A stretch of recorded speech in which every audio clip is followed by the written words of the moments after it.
எல்லாருக்கும் வணக்கம். இன்றைக்கி சிஸ்டர்ஸ் கிச்சனில் சூப்பராக ஒரு மாம்பழ ஐஸ் தாங்க, செம்ம டேஸ்ட்டாக இருந்தது.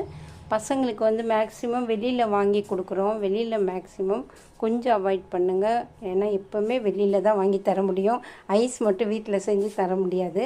அதனால் வந்து நம்ம வீட்டில் ட்ரை பண்ணி நம்மளே பண்ணி தரலாம், உடம்புக்கு நல்லது அப்படின்னு சொல்லிட்டு வீட்டில் ஆல்ரெடி வந்து மாம்பழம் இருக்குது. நம்ம சீசன் முடிகிற வரைக்கும் கண்டிப்பாக மாம்பழம் சாப்பிட்ணும், கிடைக்கிறப்ப சாப்பிட்டோன்னா ரொம்ப ரொம்ப நல்லது.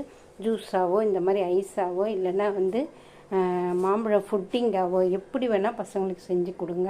மாம்பழமாக கொடுத்தா சாப்பிட்றத விட இந்த மாதிரி ரொம்ப விருப்பமாக சாப்பிடுவாங்க. இப்போ ஐஸ்கிரீம் கேட்டுகிட்டே இருந்தாங்க.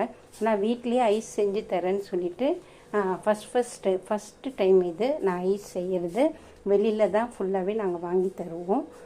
இப்போ வந்து வீட்டிலே செஞ்சு தரலாம், மாம்பழம் உடம்புக்கு ரொம்ப நல்லதுன்ட்டு வீட்டிலே பண்ணாங்க. ஒரு கிளாஸ் பால், ஒரு மாம்பழம், 50 சர்க்கரை, இதாங்க இதுக்கு தேவை. இந்த மாதிரி ஒரு பேப்பர் வந்து இந்த மாதிரி கடையில் கிடைக்கிது, அது வாங்கிட்டு வந்து கொடுத்தாங்க. அதுக்கப்புறம் ஐஸ் குச்சி இதெல்லாம் வச்சு வந்து ஒரு ஐஸு சூப்பராக பண்ணேன். நல்லா இருக்கான்னு பார்த்துட்டு கமெண்ட்ஸில் சொல்லுங்கள். ஆனால் டேஸ்ட்டு வேறு லெவலுங்க.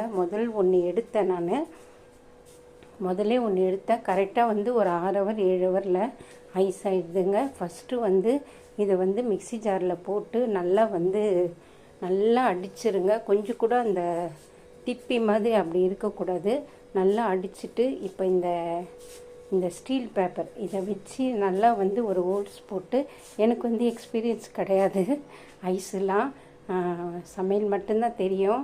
இப்போ வந்து இது நான் ஃபஸ்ட் டைம் பண்ணேன், நல்லா வந்துச்சு, சூப்பராக இருந்ததுன்னு சொன்னாங்க. எங்கள் பேரன்லாம் சாப்பிட்டாங்க, ரொம்ப டேஸ்ட்டாக இருக்குதுன்னு சொன்னாங்க. இப்போ பாருங்கள், ஃபஸ்ட்டு ஒரு ஐஸ் எடுத்து டெஸ்ட் பண்ணுறதுக்காக எடுத்து எல்லாருமே கொஞ்சம் கொஞ்சம் எடுத்துக்கிட்டோம்.